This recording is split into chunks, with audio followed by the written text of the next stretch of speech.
Hi, this is Bill Hader. 1, 2, 3, 4.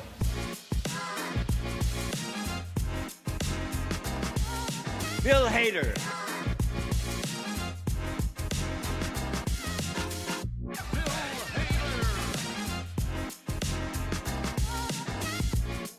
Bill Hader. Hi there, welcome to We Heart Hater. I'm Deeds Barons, a big fan of the oeuvre of Mike Underballs. And I'm pretty sure Kanye was talking about some other Casey Killingsworth backstage recently. You know, the one that goes about 5'6", 108 pounds. Today, as promised, we are now covering the season premiere of season 33 from 2006 with Lebron James. And this is one of my absolute favorite episodes. A very short season because later on the writer's strike happened. All of the cast returned, including Maya Rudolph, originally decided to leave the show but came back for the first half of the season. Once the writer's strike was over, Casey Wilson was added to the cast, unfortunately at the expense of Bobby Moynihan. They wanted a female cast member to replace Maya. If you happen to have access to the live version, for about the first half of the opening montage, we didn't hear Don Pardo do the introduction until Seth Meyers comes back, and there's a little bit of stuff in the background. It's very, very faint. I had to really press my earphones to my head to hear it, but there's some conversations with, I guess, the tech people trying to get the microphone to work.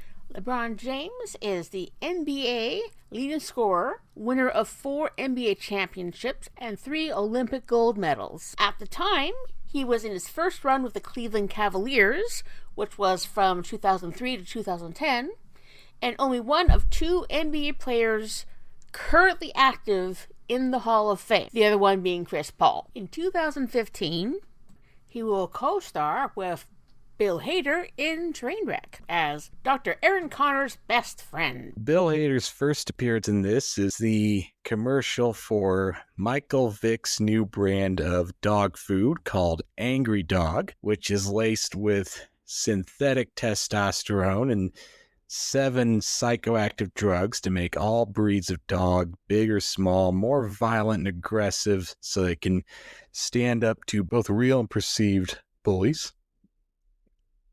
And it's, even though it's a brief Bill appearance and Will Forte is a main pitchman in this, this may require a little bit of explanation. So this was the season that premiered the summer after football player Michael Vick's dogfighting scandal dominated the mid to late summer news cycle of 2007.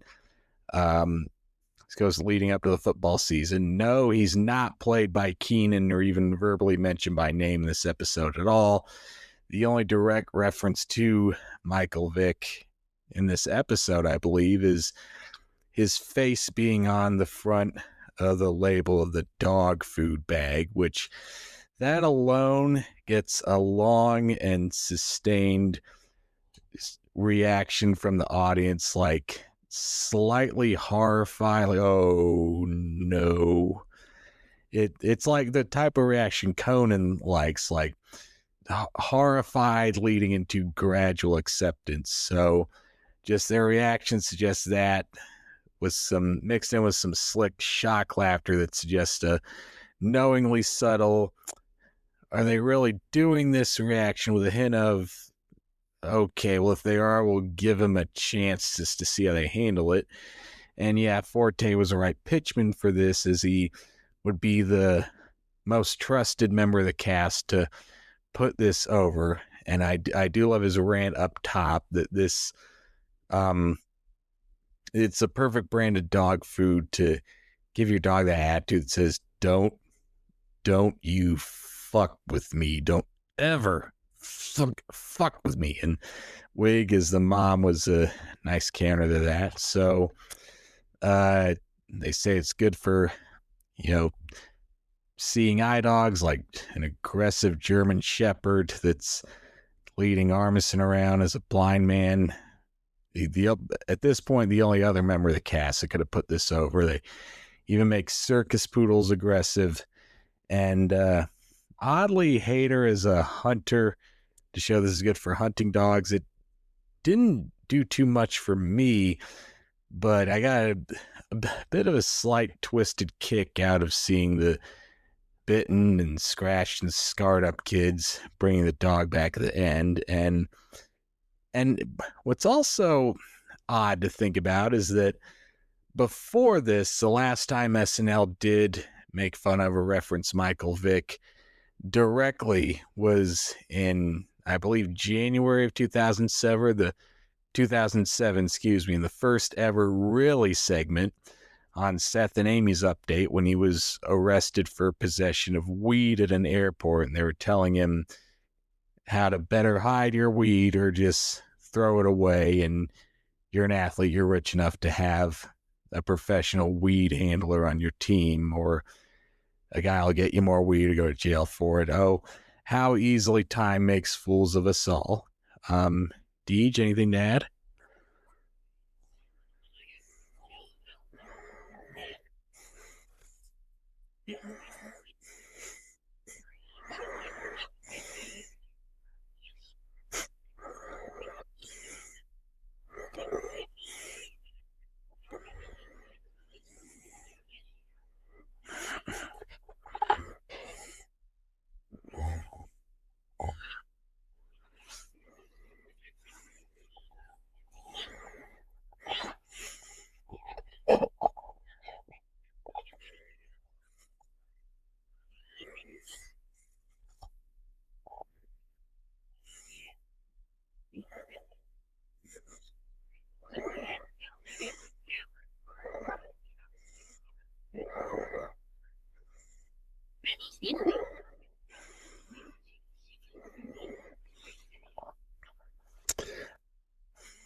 Okay, I thought the name Peyton List seemed familiar, so it's good to know where I might have recognized her from. Bill's next appearance in this episode was in the Children's Hope Auction sketch. This sketch is the third overall appearance for Kristen Wiig's character Penelope, so naturally she gets a brief smattering of recognition applause upon entering the scene. This was when Kristen was becoming the rising star of the show. She shamelessly tries to one-up everyone and draw attention to herself at children's charity auction, including fellow bidders, Polar and Rudolph, event organizers, of which Bill plays one and Fred Armisen plays other, and even LeBron himself, the guest of honor, as he offers himself up for a bachelor auction. Bill's just there to get the auction started and to introduce LeBron, bring him on stage. Ladies and gentlemen, if you could please take your seats. We're about to get started. Get started, everybody. Please take your seats.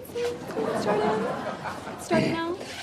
First of all, I'd like to thank the man behind tonight's special event, Mr. Rick Foster. Let's give him a hand.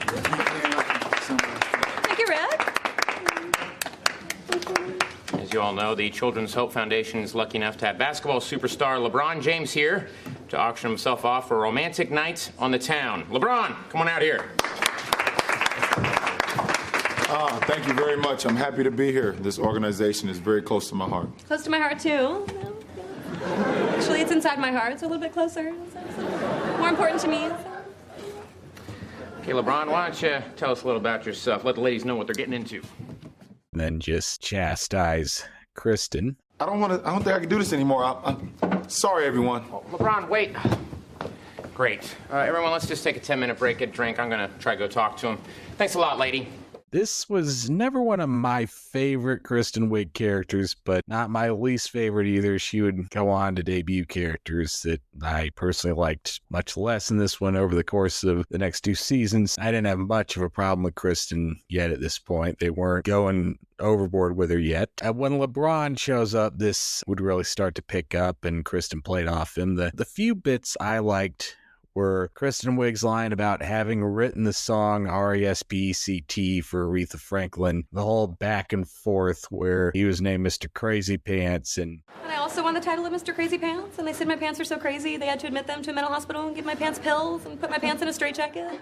who can grow the longest beard the quickest just by dreaming about it. It got funnier when Kristen tried to one-up him, one-upping her, so that's my take. Yeah, unfortunately not a lot of Bill, but that's typical of the earlier work before Milady showed up. But one of the things I did appreciate about this particular sketch was the different ways Penelope appeared. She would sort of rise up in front of the podium, and then she'd rise up behind the podium in front of LeBron and somebody from the side. So that ended a different dynamic to the comedy. And as is typical with this particular character, at the end, whatever she says at the end actually comes true. So Bill Hader chases after LeBron, tries to get him to come back, and all of a sudden she has a big long beard. Yeah, this was a season when this is just the era of cast members popping into frame.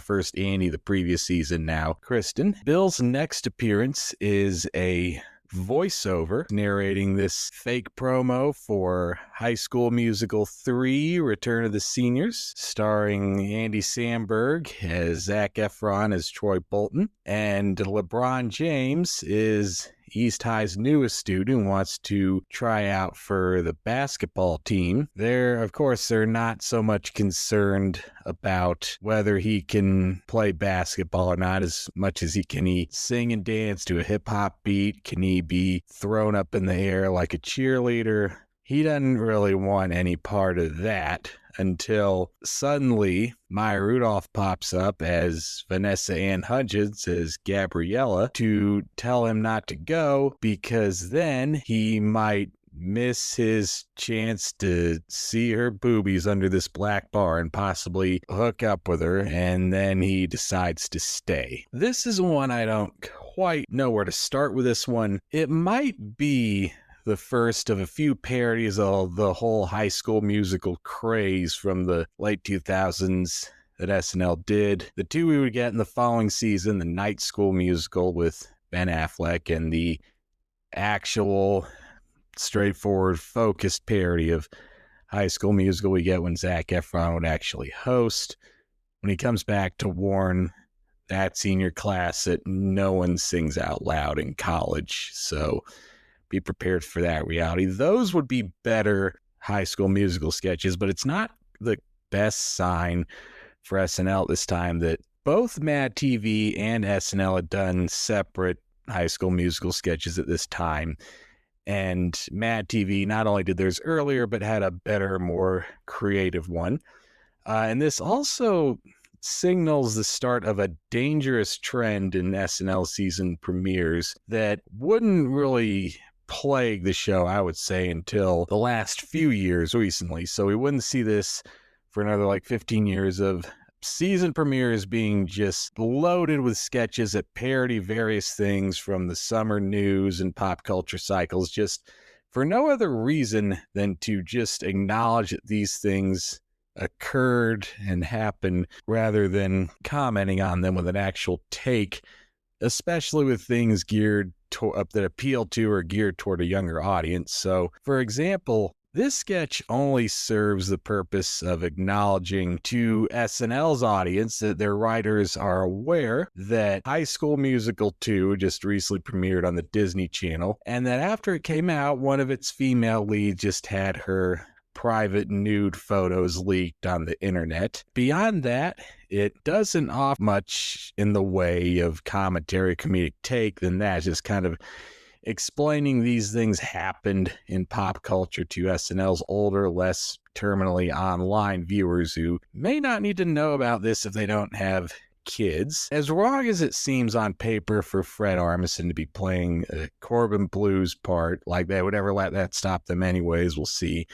I got a big kick out of him in a curly wig just chirping out of nowhere at Samberg. That's not what I asked. You tell him, Troy. Basketball players throwing one guy up in the air like they're male cheerleaders. The most generous take of this could be like, hey, even a fully clothed Vanessa Hudgens or even a fully clothed Ashley Tisdale for that matter might be the only reason any male viewer over the age of 13 would willingly watch more than a second of these. And I say that as a male who was actually in high school when these movies suddenly became a big deal. To Maya's credit, she's not playing Vanessa Hudgens' character in a way that slut shames her for having her nudes leaked, because she only has a small part with one line that And Vanessa Ann Hudgens returns after a very interesting summer as Gabriella. Doesn't give her room to slut shame. Well, let's face it, Tina not being on the writing staff at this point means there's less of a chance of that happening. And Andy and Fred don't play their parts in a way that plays up the LOL gay vibes, except for Sandberg lisping a bit in his opening number, which all of this is pretty sadly progressive for 2007. And I liked how off-key Andy and LeBron singing were at the start of this, and Bill did a fine job as the announcer. Get ready! The most anticipated Disney Channel movie of all time is only a year away. High School Musical 3: The Return of the Seniors, with Zac Efron as Troy Bolton. Well, Bill's announcer voice is unparalleled, ready neck and neck with Daryl Hammond. Just a bit of context with the show. This episode was It was September 29th, 2007. The actual High School Musical 3 would be released the following year theatrically in 2008. I know they tried to do a spin-off with that with some of the other minor characters, but then what they ended up coming up with, High School Musical, the musical, the series. And I believe that may be where Olivia Rodrigo and Sabrina Carpenter got their starts before they became the next big pop stars, correct? Sabrina Carpenter was Girl Meets World, which was the sequel series to Boy Meets World. Oh, right. She also was a voice in Milo Murphy's Law. Oh, of course I would know that because it was a Weird Al Yankovic vehicle, yes. From what I watched High School Musical, a lot of the interest from theater kid energy from it. Fred Armisen definitely picked up the tone of the way the character is in the film. So we didn't get Bill impression. We got at least Bill's voice. The songs are the best yet, and there's dancing. The acting's about what you would expect. High School Musical 3. Okay, yeah, I do actually remember the third one being the only one released in theaters. The first two were just TV movies. And I think it had been a few years and Disney realized it was so big, they really needed to start making money off it. So they thought, hey, these kids are old enough to at least have an allowance or a paper route, or really young ones can beg their parents pay to see it in a theater. Well, the title is High School Musical was originally a working title. That doesn't surprise me. The next one is the Read to Achieve PSA shoot, the return of Mike Underballs and his stagehand Jeff! Which, well, a sketch that made its debut in the Julia Louis-Dreyfus episode the previous season. This time, LeBron is the pitch man, and Mike Underballs is getting a conflict between LeBron and Jeff. And they did change up plenty from the JLD edition of the sketch to make it feel fresh and not like a complete carbon copy. Jeff's not holding a boom mic anymore. He's now tasked with hitting the right cue to toss a basketball, aim it right at his chest so LeBron can dunk it and say, Take time to read to a child, read to achieve, and give it your best shot. First he aims too high. Come on, Jeff. You know I expect the best out of my crew. Let's get it right this time.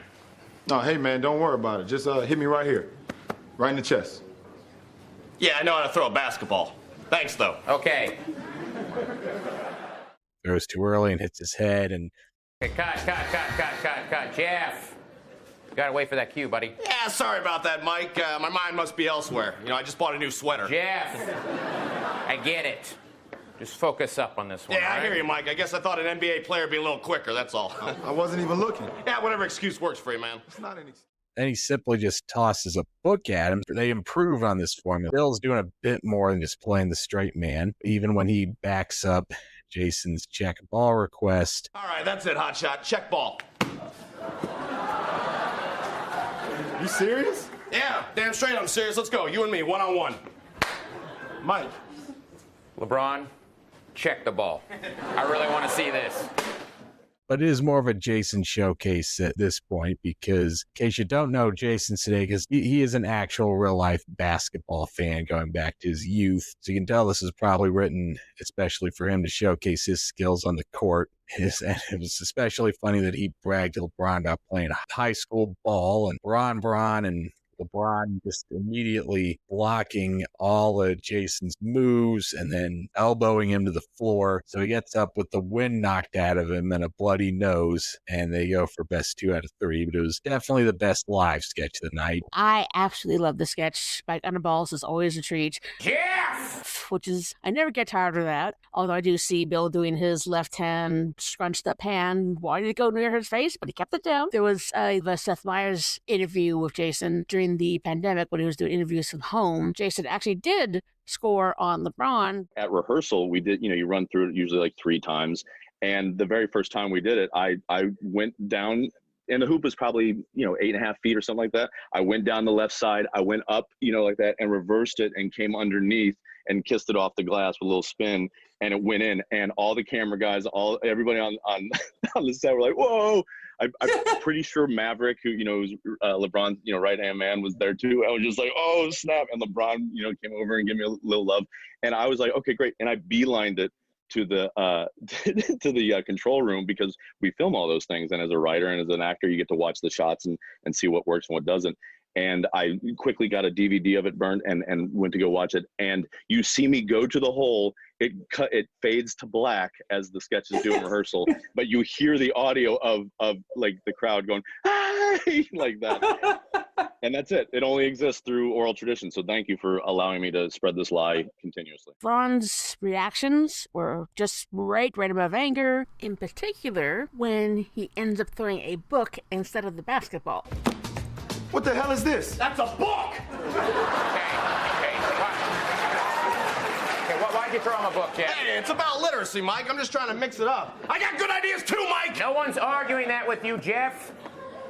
You've had good ideas for years, but we need this as written, okay? Hey, you're a straight shooter, Mike. Gotta respect that. I did like the justice of him elbowing Jeff in the end. And in some ways, this also mirrors a time in the future to 2011. Bill Hader was in Trainwreck, and there was a scene of them just playing basketball, just as friends, but LeBron just, of course, is LeBron. He does his LeBron thing. I did score on him. They have footage of it someplace on the DVD. I did legitimately, I think he also was like, didn't want to hurt himself on a movie, so he wasn't going 100%. And then one time, instead of going out, I went inside and I made it, and then I ruined the take because I looked in the camera and went, "Ah!" And everybody was like, "Oh, no!" And I was like, "Oh my God!" Yeah, but that's one of those moments where you have to ruin the take. Yeah. Oh my God, I called my wife. I was like, cut the camera. The whole Mike Underball series, definitely the best sketch of them all. Unneeded aggression on Jeff's part, like just taking control of things, eventually being on Jeff's side. And the personal reference to playing point guard in Kansas City, which is where Jason Sudeikis is from. This is one I watch over and over again many times, so this will always be a classic sketch for me. And next up is one of 2 returns from made their debut in the previous live episode that we covered. The season 32 finale was Zach Braff, and this is the return of everyone's favorite dweeby former valedictorian who made his debut in the prom committee sketch. It's the Lyle Kane Show. Lyle Kane is trying to make it in the world of black entertainment with his own inexplicable BET talk show. Hi there. Hi there. His only guests are his sole band member, Daniel, played by Bill Hader, who plays the flute, and a random bank teller named Tim, played by LeBron James, and everyone in this sketch has the same accent, same speech pattern. Hi there! Hi there! Hi there! Hi there! Same hi there. I love seeing this semi-obscure character return, along with every absurd detail, from every person talking the same to the monologue consisted of one badly botched joke. Hey, what do you get when you cross a sweater with a knock-knock? Who's there at the door? A cross between a sweater and a knock-knock. Sweater, I hardly knew her. Sweater, I hardly knew her who. Well, that did not go well. Lyle giving the stage direction and would come on. It's like, okay, you play the flute, and then Tim, you walk over here. He calls Bill's character over to sit down and say that he just plays the flute for the Lyle Kane Show. Tim fills in on flute and plays circles around him, giving a jazzy Ron Burgundy-like solo, and the sole explanation for Lyle even having a show comes from a lull in the show where there's no other material. They have 45 minutes left to fill, and he asks if anyone else has any questions, and then Tim chimes in with, I heard two people backstage who had a question for you. Oh, Tim, thank you there. What was their question? Their question was, what member of the BET staff did you have to give a BJ to in order to get the job? and he just gives a straightforward, sincere naming of one name. His name was Brian Wilbur. Even though this is a Bill Hader podcast, I love how much this show gives us the chance to cover some of these patented oddball Will Forte sketches from this season and the next along the way.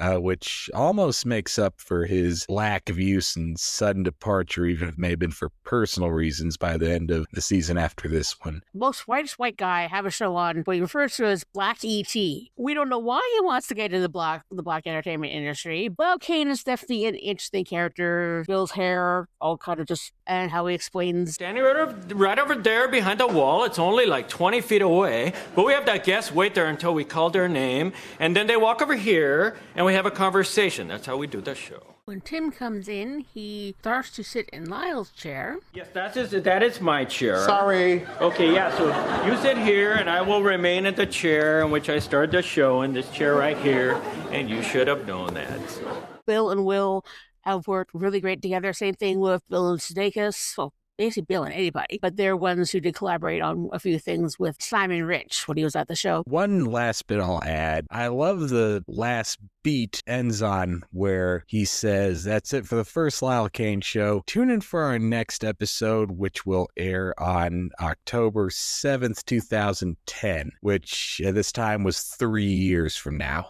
That was a fun, odd touch. Bill's next appearance is another voiceover role. TV Funhouse, ambiguously gay duo in First Serve, First Come. One of the last 3 TV Funhouses to air on SNL. Second to last ambiguously gay duo, and the second to last TV Funhouse we would get this season. The last one, I believe, would come in 3 years when Ed Helms hosts in 2011. They do a partially animated and partially live action with John Hamm and Jimmy Fallon as a titular duo, and mini Daily Show reunion as the villains. One of only 2 times we've seen Stephen Colbert on the show, who I think must be playing the role of Dr. Brainio, but he does voice Ace and Steve Carell as Gary. Bill does some basic plot of this. Big Ed reveals his latest poorly conceived plan to out Ace and Gary. Big Ed, voiced by Robert Smigel, involves inviting them to a Mexican/Indian food only barbecue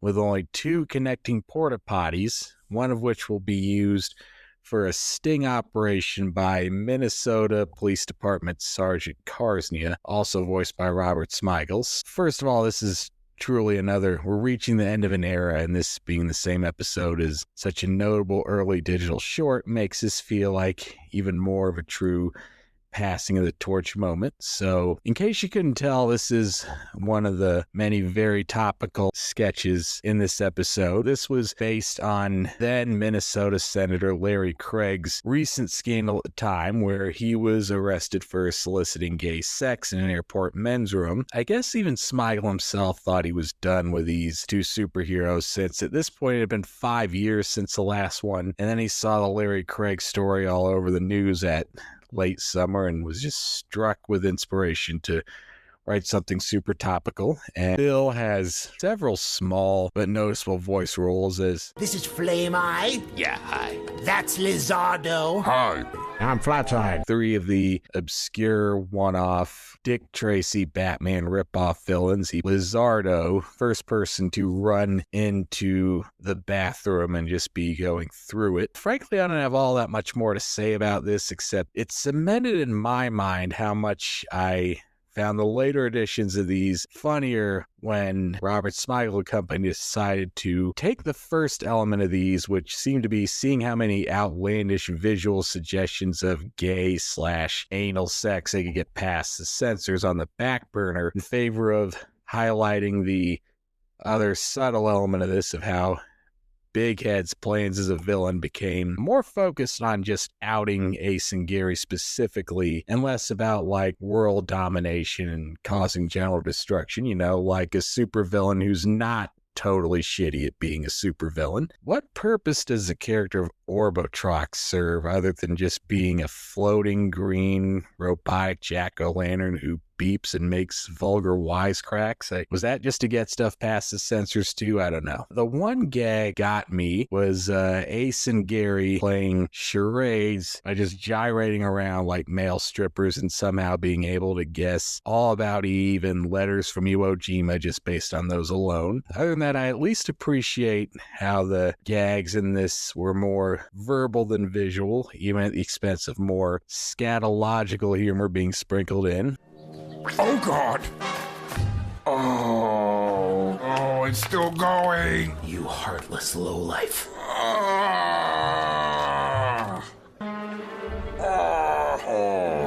God, this is disgusting. When this is over, you will hear from my colleagues in Minnesota, so help me. Oh, Minnesota. Hey, sorry about the Timberwolves losing Garnett. Oh, thanks. Yeah, it hurts. Wasn't too crazy about the ending reveal of Lizardo and the police officer who blew his cover for no real reason, seemingly about to have an encounter. Bill's kind of important to the ending of this. I'm next. How dare you? I was here first. We goes in next, you scoundrel. Right this way, son. Come on. Who's still in there? What? Not now. But that ending seemed a bit rushed and a little too easy of an out for me. Yeah, I think the one voice we hear do the most of is Lizardo, because he's the one who's sort of involved in the final sort of joke. Yeah, I'm not really that big on poop humor. Trouble they're having in the porta potties. Incredibly, this kind of food, of course, that would. Then there's also the backfiring of inviting a lot of people, and there's only 2 bathrooms. Why not get more porta potties and more undercover cops? That would solve pretty much all your problems with your shitty plan. Bill Hader doing voice work, always fun. I always waffle a bit on the TV Funhouse. Favorite being the live action ambiguously gay duo. Bill's final appearance is pre-tape part of a live sketch where you do see him in addition to hearing him. This one's a bit of a doozy. We got to talk about it with a proper context. So this is the BET 106 in Park Top 10 Live sketch. One of 2 sketches that this episode's musical guest, Kanye West, appears in as himself. In order to review this, I am going to have to put 2020's era Kanye out of my mind for just a few minutes here and remind myself that this is 2007 era Kanye here. So this was still well before he went completely off the deep end. We see Kanye talking to BET 106 in Park hosts Roxy, played by Maya Rudolph, and Terrence, played by Kenan Thompson, who offers up a weak, piss-poor defense of his recent string of meltdowns and tantrums at various award shows. First, he was denied a win at the Nickelodeon Kids' Choice Awards, where we see Amy Poehler as Dakota Fanning saying it's weird that she was picked to present the Orange Blimp for Best TV Show. She doesn't even own a TV. She gives an award to Drake and Josh, played by Forte and Sudeikis. A nice restrained use of Amy's Dakota Fanning here, too. Kanye shows up. Oh, hell no. Oh, hell. Yo, no disrespect, fam. Like, I haven't seen your show. I don't even watch Nickelodeon. But how the hell they not gonna get a Kids' Choice Awards to Kanye West? How kids gonna get taken seriously if they keep making bad choices? I used to believe the children were our future, but that. Then that's where we see Bill in this sketch. He's a presenter at the Nobel Prize ceremony, presenting the Nobel Prize for Physics to John C. Mather, played by Brian Tucker, and George F. Smoot, played by John Lutz. My distinct honor to present the Nobel Prize for Physics to John C. Mather and George F. Smoot for their discoveries in the cosmic microwave background radiation. Oh, hell no! At one point, he sounds like he's trying to say the word credibility. The Nobel Peace Prize loses Bill.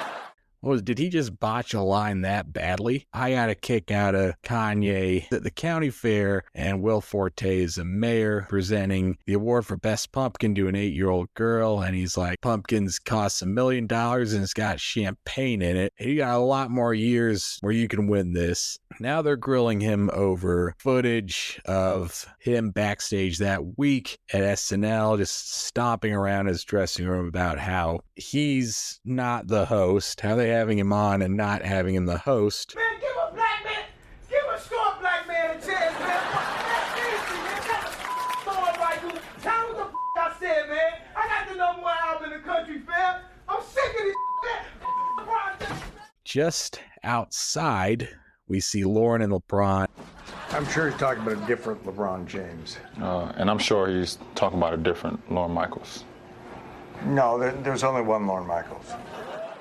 This is probably the eeriest foreshadowing ever in SNL history, as it seems to predict an actual backstage meltdown Kanye would have nearly a decade later.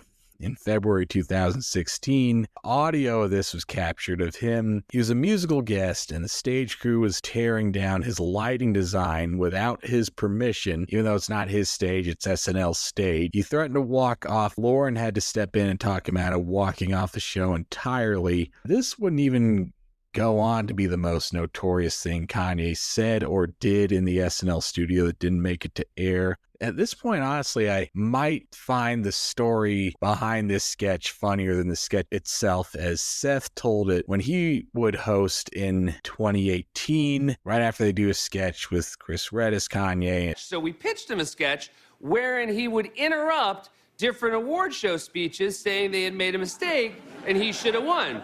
And Kanye said, that's hilarious because I do that. Here's the reason I will never be surprised by Kanye West. That sketch was in 2007, and he interrupted Taylor Swift in 2009. That whole time I was telling you that story, you thought it was based on him interrupting Taylor Swift. That hadn't happened yet. 2 years later, he was at an award show and thought, I should do it again.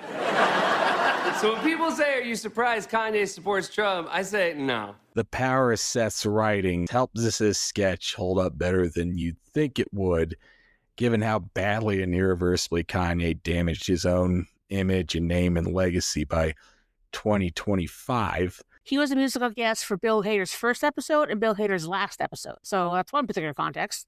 Another Bill connection is this quote from Bill himself in an interview. When I worked at SNL and he rapped "fuck SNL" and the whole cast on Power, and then after the fish stick episode, he rapped "choke a South Park writer with a fish stick" on Gorgeous.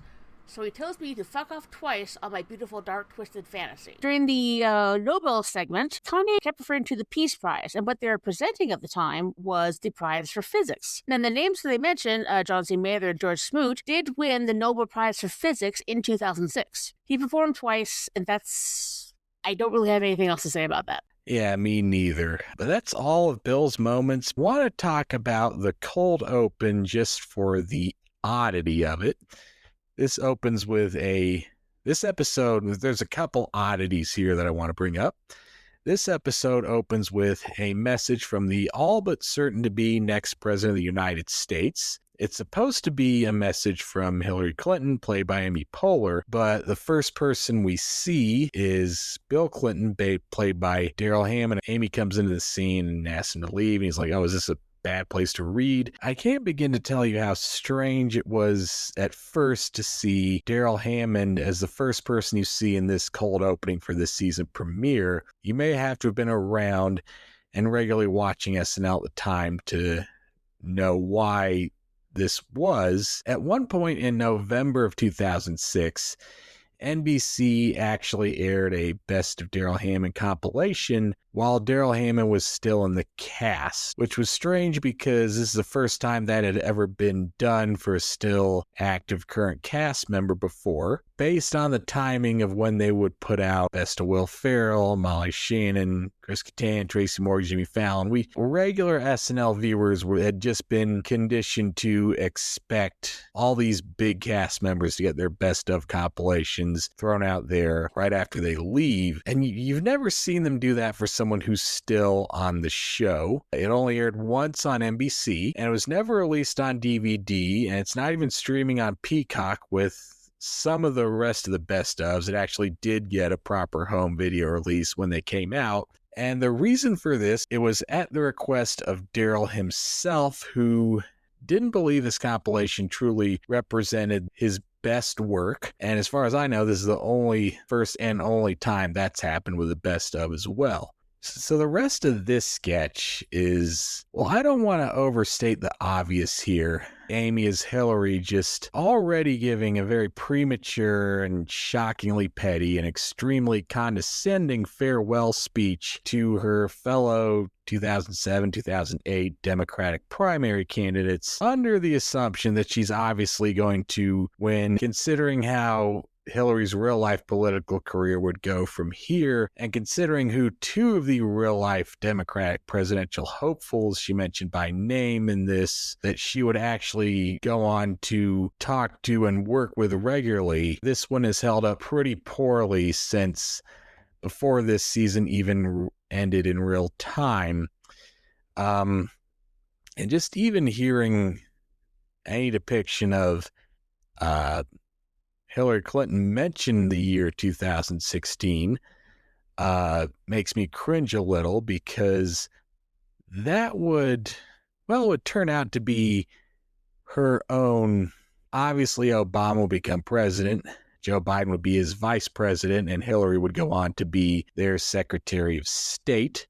I mean, I liked her calling Mike Gravel a dear, crazy old man, and what she said about Chris Dodd. And viewing these things after so much history has passed, especially recent history, and there was one tale in the Live from New York book about how Hillary had made a big deal of wanting to book an appearance on Saturday Night Live, and at the last minute she backed out. Briefly mention what I liked about LeBron's monologue, where he dances a bit as he comes out and says that was the year that his team at the time, the Cleveland Cavaliers, swept the San Antonio Spurs in that year's NBA Finals. He explains that for the benefit of those who don't watch basketball, and he says, if you do watch basketball, just be cool, shut up, and there's no reason to ruin this for everybody. It's partially pre-taped that turns out to be a continuation of a smooth clump-style Nike ad campaign. Oh, damn. He talking about. Says he wishes we were there with him. Huh. They damn sure don't pick the host based on looks. Did I miss anything? You didn't miss nothing. Just a man on stage telling a bunch of lies. How come he won't call me back? You should text message him. I ain't text messaging nobody. A phone is supposed to be a phone. I'm gonna have to call you back, baby.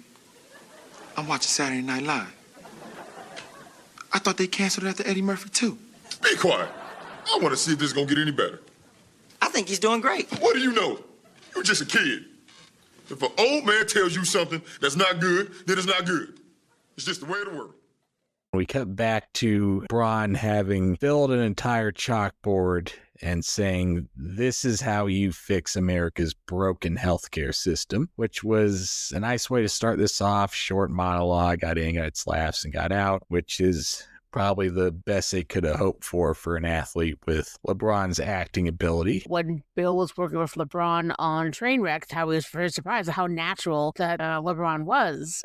Athletes are always the ones where you don't know which way they're going to go, but this was one of the better ones. Next is a digital short that I like to talk about just because I remember it being a real banger for its time, and part of the reason I have a weird nostalgic fondness for this episode. The digital short I ran so far, Andy Samberg confessing his deep, undying love for Iranian President Mahmoud Ahmadinejad, played by Fred Armisen, through a soft romantic rap ballad with some help from Adam Levine, lead singer Maroon 5, and Jake Gyllenhaal as themselves. Fred Armisen taking on a role that Bill played. Previous season's premiere, Hugo Chavez's political roundup, because Armisen played the title role, Hugo Chavez, president of Venezuela, I believe. This would be one of two segments tonight in response to Ahmadinejad's then recent comment about there being no gays in Iran, a speech he'd given at Columbia University earlier that month. Somewhat surprisingly, this would be one of the two that would age better and come off a lot classier. The other being a segment in Weekend Update where Armisen reprises his impression, speaking through his translator.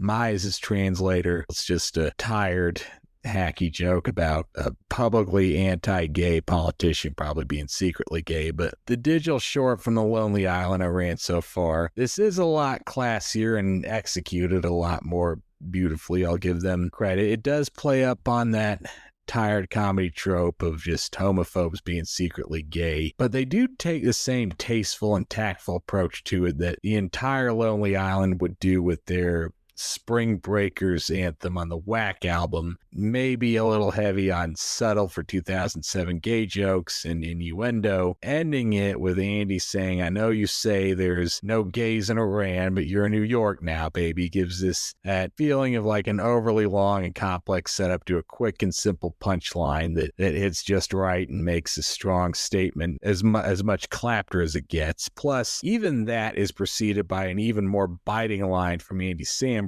You can deny the Holocaust all you want, but you can't deny there's something between us. So there's good old-fashioned calling someone out for anti-Semitism there. So that gives it a double message. And even though Fred Armisen playing Middle Easterners or anyone playing any ethnicity outside their own on SNL is tiresome trope that would show a serious lack of awareness on both his and the show's parts. Facially, Fred does look just enough like Mahmoud Ahmadinejad with the right hair and makeup. Hair specifically, that him being in this role makes whatever commentary they had on him that week worth putting on the air. In this case, the material Andy had puts it over, and that goofy smile Fred does as Mahmoud works for me, is the brief, outlandish sight gags of him slowly licking an ice cream cone, wearing an S&M harness over like a business casual suit, and just later wearing a long formal red gown sitting on top of Andy's piano. I mean, that's as far as it goes with just the homoeroticism of it all. Beautifully shot for a digital short. The song's catchy and well composed. It's just a very in the moment thing that I had a nostalgic fondness for that I haven't quite been able to let go of, but I'm glad to see that these both just barely hold up enough for me to not have to forget about them, given what a real late summer, early fall of 07 time capsule period pieces turns out to be. But well, not one of my favorite digital shorts. No, there's a lot of people who consider it Criterion worthy. Never really did anything for me. Well, I think we got enough time to gloss over some Weekend Update and talk about the last couple sketches. Seth had a lot of good jokes. Keenan's OJ commentary. It's a debut of his OJ impression, but didn't do much for me because he hadn't really found the right hook yet. It was kind of playing like a typical Keenan character. And there wasn't much writing-wise here either, but it did a good job of highlighting the sheer absurdity of a situation that he has to explain why the real O.J. Simpson pretty much committed an armed robbery and an aggravated assault to get back some sports memorabilia that he had previously sold. This kind of explains that, but it kind of helps too if you know that happened at that time. This update ends with Amy Poehler telling another giant joke about a woman who gave birth to a 17-pound baby. Her vagina's gone into hiding. It's an odd coincidence that we're reviewing this episode just 3 months after Amy came back and hosted an episode and ended that episode's update with a joke off between her, Tina, and Seth versus Jostin and Che based on pretty much that exact same thing. So the ones I liked was the Forbidden City Circuit City, the one about the guy proposing to his girlfriend via a crossword puzzle, but getting divorced due to the word jumble. It's over bitch, which was, or it's over bitch. The bit about Giuliani asking him to pick up milk at 911. There's a couple great reactions from Seth at his old jokes, which I thought were great. The other one was the Benadryl inventor asking people to send anything but flowers. It takes a moment for the audience to catch on to it. The correspondence I didn't really think much of, because Effie's Not Mood thing in the Weekend Update, it was like either have the Lonely Island thing or Weekend Update, not both. We just have a couple more sketches to talk about. It's the Best of Solid Gold. Keenan hosts this as a pitch man named... See? My cock ring. He does pronounce that in a way that spells out the joke, but still lets it squeak by the censors. But even with that name, he's still pretty enjoyable to watch. I do like the little moments in between his diatribes on his deep love of solid gold that briefly yet subtly allude to how pathetic his life has been. Most of the parts with the dancers were a bit dull and stiff despite the cast giving it their all. I got a kick out of the dance routine sent to the Miami Vice theme and the intro to the Jefferson Starship song with no beat. And the interview part worked better than it had any right to because the cast put that over. And Hi, I'm Beverly. I'm 5'6" and weigh 108 pounds. In my spare time, I like to make vests. Hi, I'm Jamila. I'm 5'6" and I weigh 108 pounds. I like long jazz walks on the beach. Hi, I'm Mark. I'm 5'6" and weigh 108 pounds. I like white jeans and watching Cinemax. Hi, I'm Joselle. I'm 5'6" and weigh 108 pounds. My favorite color is tan and I enjoy bus rides. Hi, I'm Alexander. I'm 6'8" and weigh 240 pounds. I like roasted whole turkeys. with male athlete hosts, SNL finds itself faced with its own compulsion to do at least one huge masculine guy playing against type sketch, and oftentimes they have a hard time resisting the temptation to just straight up put these guys in drag. I mean, between this and the Lyle Kane sketch, SNL found two rather creative non-drag roles where LeBron could play against type. Much like the High School Musical sketch earlier in the show worked better than expected without playing up the gay themes of this too blatantly for the cheapest of laughs. The parts that didn't work relied on a specific type of physical comedy that not everyone in this cast showed that they pull off successfully, but that's just my take. Deej, do you have anything you want to say on... Solid Gold was a huge part of my childhood. They'd have lip-sync performances by whoever had hits that week. And the purpose of the Solid Gold dancers, they did like a top 10 every week. And that was their job, was to dance dances to top 10. Because I watched this show. It was a regular Saturday night required viewing before Love Boat and Fantasy Island. A lot of the stuff they're doing dance-wise was pretty gosh darn accurate. The ability to dance slow to a very fast song, the expressions that they used, the costuming. I think you could get more of an appreciation out of this if you actually did see what Solid Gold was. And they captured it very well. I don't really see this as a gay themed thing. This is more like, this is what the dancers on the show were for in the 80s. I got a particular joy out of this because it took me back to tween time. I did like Keenan's line. If you're not like me, you were going out with friends and laughing and having a very good time while I was watching that show. And if you're like me, you picked up the phone to order this DVD the moment the word solid came out of my mouth. And if you're not like me, you're probably straight, not interested in this offer. I like that he said that the one of two interviews with the Solid Gold dancers, the other one not being as fun or as informative. I just want to make sure you parsed out the joke of Keenan's character. See? My cock ring. Just goes to prove that the latest trend with this season in particular, a lot of these joke names, something that's been long in the history. The one dancer that Maya plays is a version of Darcel Wynn, who was the lead dancer of Solid Gold. A lot of these people are based on real dancers from the show. So 6 women, 2 men. Okay, so I think we've got just enough time with a bit to spare to talk about the last sketch. It's Great Moments in Guidance Counseling. And this sketch takes place in January 2003 at St. Vincent St. Mary's High School, actual high school that LeBron went to and gained a lot of, would lead to him becoming Rookie of the Year and becoming the #1 draft pick of the NBA. This is a sketch where an 18-year-old LeBron tells his guidance counselor, Larry Baines, played by Sudeikis, that even though he's been told that if he declares with the NBA, he could be their number one draft pick, he still wants to go to college. Mr. Baines tells him, you want to avoid college at all costs because it would take 100 of me, 100 years, our lifetime, just to make your signing bonus. So Mr. Baines tells young LeBron to abandon his dream of getting a diploma and pursue a life of immense wealth as an NBA player, because graduating college doesn't guarantee you much other than a life and a career of wearing short sleeve shirts with your ties, bringing a sack lunch to work where you share a dingy office with Glenn, who you hate, played by Will Forte, and dealing with garage mechanics who didn't go to college but are still making more money than you can ever dream of. Basic premise of the sketch might be a little too inside basketball for some, but the performance from Sudeikis and the detail-heavy writing of the sketch made it accessible to everyone. It hits harder after you do go to college and look at where you are in your life today.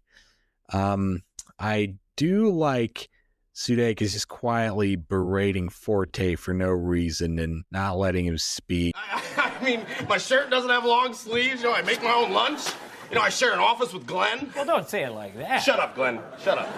If any of your teammates or your opponents did go to college, don't feel bad. Just dunk on them and say, I guess they didn't teach you how to avoid LeBron James dunks in college, biatch. You dunk on them. You just take a basketball, you dunk it right on their heads. Then you put your arms on and you say, I guess they didn't teach you how to stop LeBron James in college, bitch.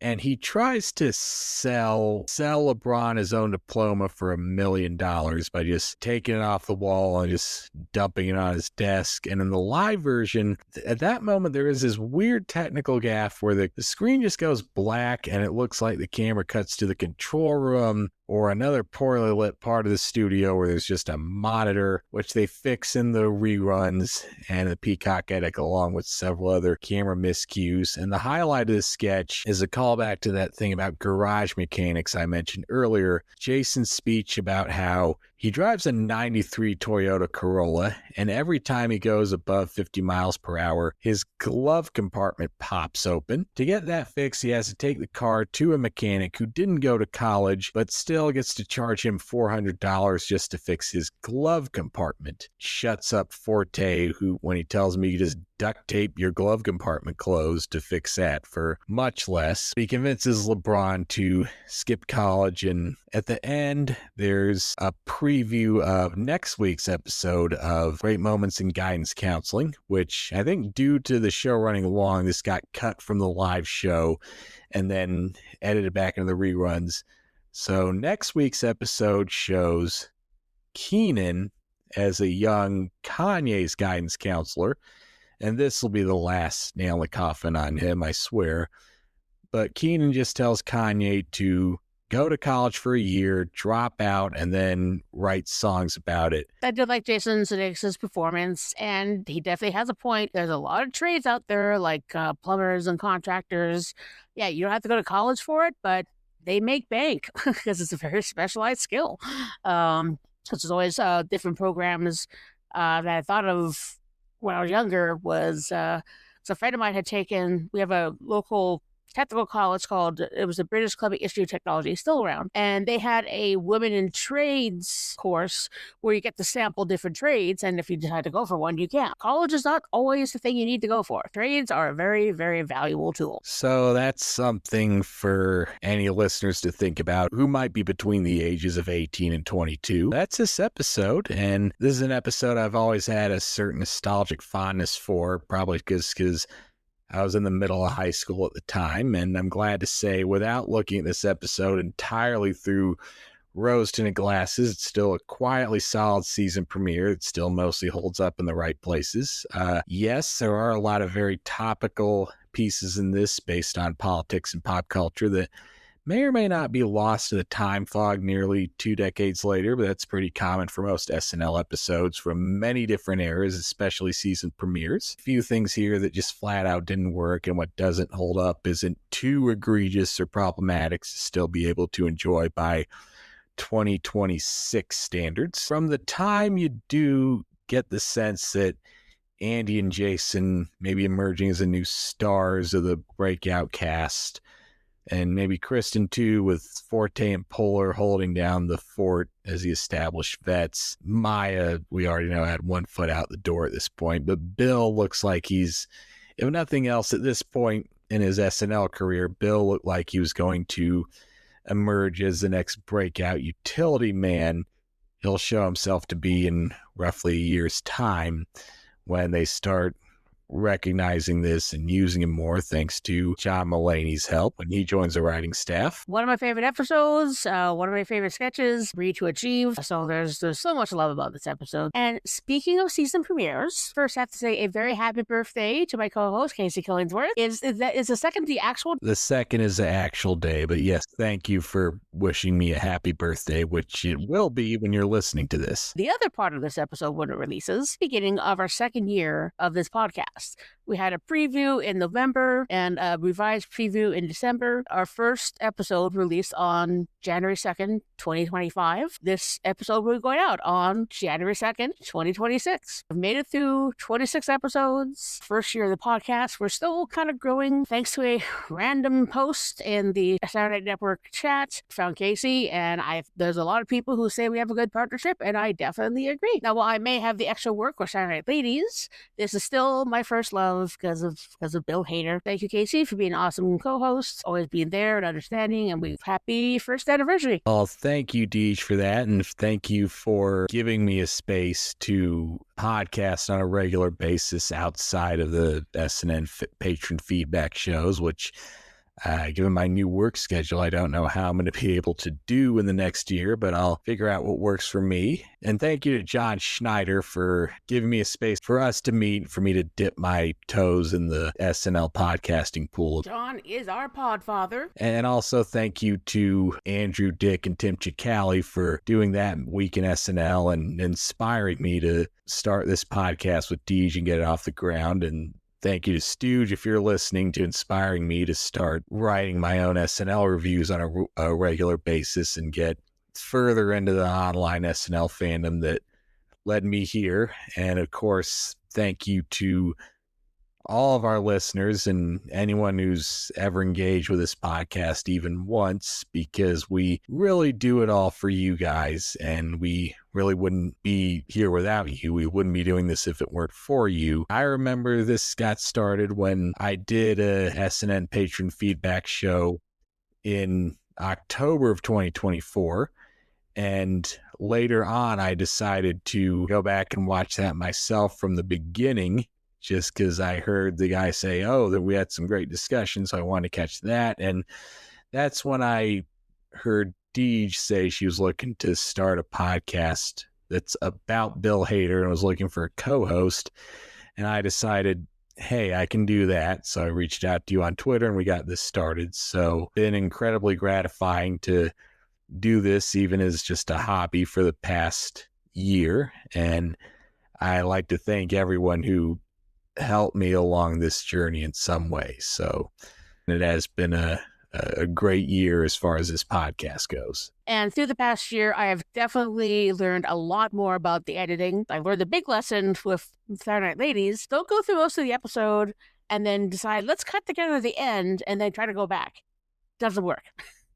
I had to do so much re-editing on that one. And hey, maybe I'll learn a bit about editing podcasts myself in the future years and coming years, but who knows? For the next while, we'll be alternating between season 33 of SNL and beginning our coverage of Documentary Now.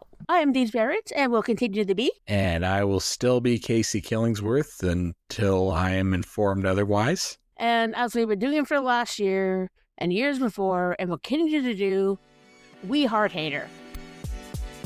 We heart Hader. Thank you for listening to We Heart Hader.